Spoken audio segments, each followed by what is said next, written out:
Welcome back to my lectures of class 11 physics. In the previous video, we have seen the application of dimensional analysis. In this video, we will see two more applications of dimensional analysis. The second one is the checking the accuracy of a formula. हम ये कैसे check करेंगे कि जो formula है वो accurate है या नहीं है. So here, what we will do by using dimensional analysis, simply we will write the dimensional formula of LHS and RHS both in that formula, and then if both sides dimensional formula is same, then we can say that the formula will be accurate. Okay, so here let us take an example.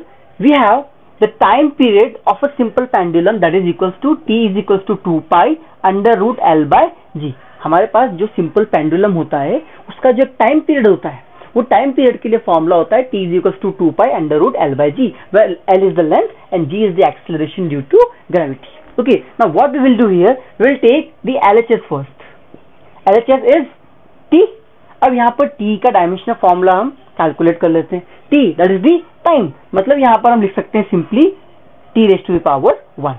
अब क्या करेंगे, हम इस RHS का भी dimensional formula find करेंगे और उसके बाद अगर इसका dimensional formula t raise to the power 1 आता है, मतलब क्या है, ये फॉर्मूला एक्यूरेट है. It is the correct formula.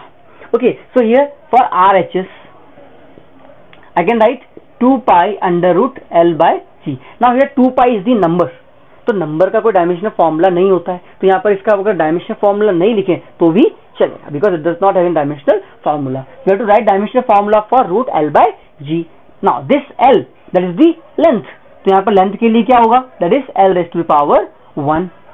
Here g that is acceleration due to gravity, that is same as the acceleration. तो acceleration का डायमेंशनल फॉर्मूला क्या होता है, its unit is meter per second square, so I can write its dimensional formula as LT minus 2. This is the dimensional formula for acceleration. Okay, now here क्या होगा, इसको हम लिख सकते हैं ऐसा, L will get cancelled. कितना हो जाएगा, t raised to the power 2, क्योंकि यहाँ पर डिनोमिनेटर है, कहाँ जाएगा ये, न्यूमरेटर में, तो कितना हो गया t स्क्वायर. जब ये रूट से बाहर आएगा तो कितना हो जाएगा, दैट इज t. मतलब यहाँ पर देख सकते हैं कि LHS का डायमेंशनल फॉर्मूला, RHS का dimensional formula, they both are same. So here I can write the dimensional formula for LHS is equals to the dimensional formula for RHS. That's why the formula is correct. Okay, now here let us take one more example to understand this second application. Let us take the first equation of motion. Now what is the first equation of motion, that is v is equals to u plus a t. अब हम ये check करते हैं कि ये जो formula है ये करेक्ट है या नहीं है. अब इसके अंदर क्या करेंगे, we will take first LHS, dimensional formula for LHS, that is for v. v is velocity. What is the unit of velocity, that is meter per second. So meter per second we can write it as LT minus 1. For meter it is L and per second t raised to the power minus 1. This is dimensional formula for LHS. Now we will also write the dimensional formula for RHS, that is equals to u plus a t. Now dimensional formula for u, it is the initial velocity. ये क्या थी अपने पास यहाँ पर, final velocity, और u क्या हो गया, initial velocity, but still it's velocity. तो velocity का dimensional formula क्या होता है, L t minus 1.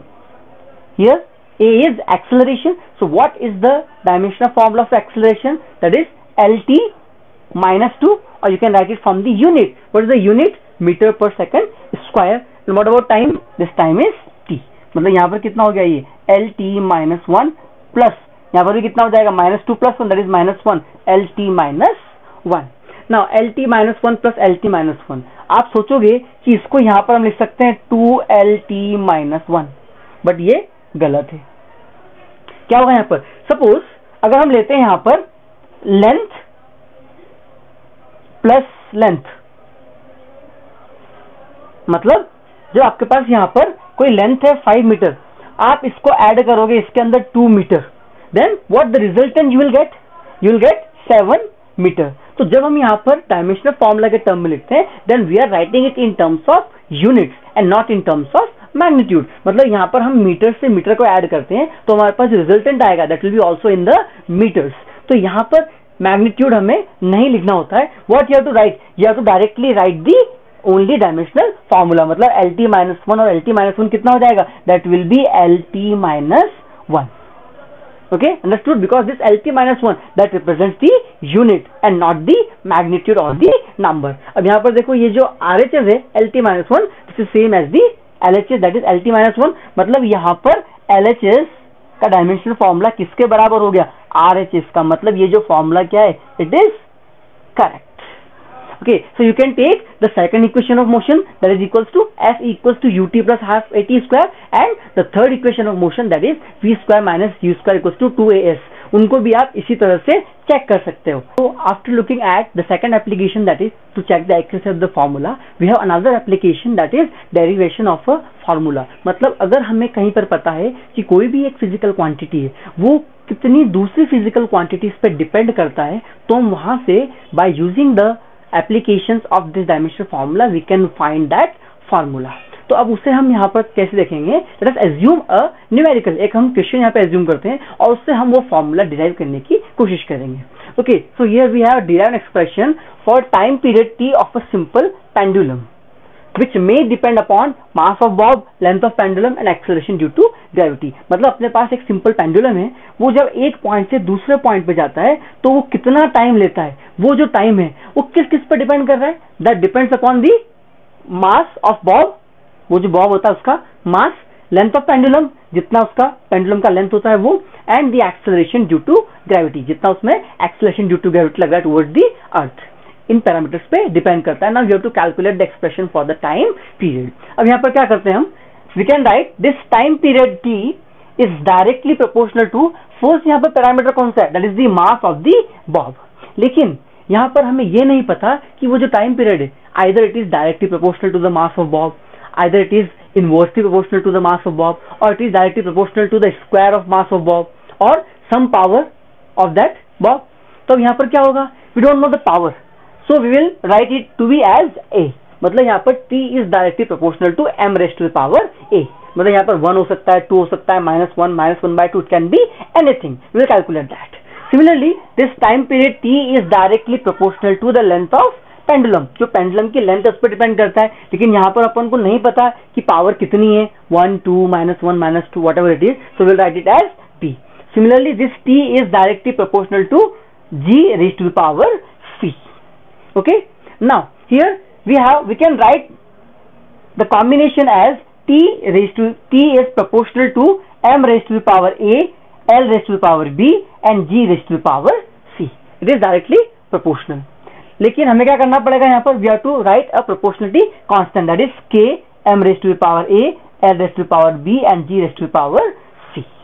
Okay, now what we will do here, we have to use here dimensional analysis. इसलिए हम क्या करेंगे? यहाँ पर दोनों साइड में यहाँ पर जो भी हमारे पास पैरामीटर्स है इनके डायमेंशनल फॉर्मूलाज लिखेंगे. Okay, so here for time t we can write it as m0 l0 t raised to the power 1. मतलब यहाँ पर t that represents टाइम, लेकिन यहाँ पर मास और लेंथ का कोई पैरामीटर नहीं है, इसलिए इसके पावर में क्या लिखेंगे हम? 0. अब यहाँ पर कांस्टेंट क्या आएगा? उस कांस्टेंट की जो वैल्यू होगी कुछ न्यूमेरिकल वैल्यू होगी, इसलिए यहाँ पर इसका डायमेंशनल फॉर्मूला कुछ भी नहीं होगा. So no need to write it dimensional formula. अब यहाँ पर क्या बचा? m is for the mass we are representing it as capital M raised to the power a. Similarly length that is represented by the length metre, and metre here is l raised to the power b, that is for the length, and g that is acceleration due to gravity. And what is the unit of acceleration due to gravity? That is meter per second square. उसका dimensional formula क्या हो जाएगा? That is lt minus 2 raised to the power c. Okay, so I can write it as here m0 l0 t raised to the power 1 is equals to m raised to the power a, l raised to the power b, l raised to the power c and t raised to the power minus 2 c. तो यहाँ पे क्या लिख सकते हैं हम? m raised to the power a, l raised to the power b plus c, because the power will add them, and t raised to the power minus 2 c, and here we have m0 l0 t raised to the power 1. Now what we will do here, we will use the principle of homogeneity. मतलब यहाँ पर जो power है उनको यहाँ पर दोनों तरफ जो पावर है उनको हम इक्वेट कर देंगे. Here we have m raised to the power 0 और यहाँ पर m raised to the power कितना है? a. मतलब यहाँ पर कितना हो जाएगा? a will be equals to 0. We will compare the powers of mass, length and time. Okay, similarly l raised to the power 0 मतलब यहाँ पर 0 है और इधर कितना है? b plus c. मतलब यहाँ पर कितना हो गया? b plus c is equals to 0. And here 1 is equals to -2c, मतलब 1 इज इक्वल्स टू -2c। तो यहाँ से हम क्या लिख सकते हैं, we can write c is equals to -1/2, मतलब हमारे पास c की वैल्यू आ गई और a की वैल्यू आ गई। Now we have to find the value of b, मतलब ये c की वैल्यू हम यहाँ पर पुट कर देंगे। सो 0 is equals to b -1/2, value of c is equals to -1/2। तो यहाँ पर कितना हो गया, b is equals to 1/2। So we have the value of a is equals to 0, b is equals to 1/2 and c is equals to -1/2। अब हम क्या करेंगे, ये तीनों वैल्यूज को यहाँ पर पुट कर देंगे। Okay, so I can right t is equals to k times m raised to power a, value of a is equals to 0, l raised to power b, b is equals to 1/2, and what about c, c is equals to -1/2, so g raised to the power -1/2। अब starting में क्या देखा था हमने, for time period of a simple pendulum which may depend upon the mass of the bob, यहाँ क्या लिखा हुआ है, which may depend, वो डिपेंड कर सकता है, लेकिन जब हम यहाँ पर कैलकुलेट करते हैं तो m raised to the power 0, मतलब वो उस मास पे डिपेंड नहीं करता है। तो हम इसको यहाँ से हटा सकते हैं, t is equals to k, l raised to the power 1/2, तो कितना हो गया ये root of l, and this g raised to the power -1/2, for -1/2 we can take it in denominator upon g raised to the power 1/2, root में हो जाएगा, मतलब t is equals to कितना हो गया, k root of l/g। This is what the formula for time period is। And we have seen the second application of the dimension analysis। Then we have taken a formula t is equals to 2 pi under root l/g। वो किसके लिए था, for the time period of a simple pendulum। वही हमारे पास formula यहाँ पर निकल के आता है, t is equals to k times root of l/g। यहाँ पर k की वैल्यू हमें एक्सपेरिमेंटली कैलकुलेट करनी पड़ती है, but the other parameters on which this time period depends, they all are same। So t is equals to k root of l/g। So in this way we can calculate the formula for any physical quantity।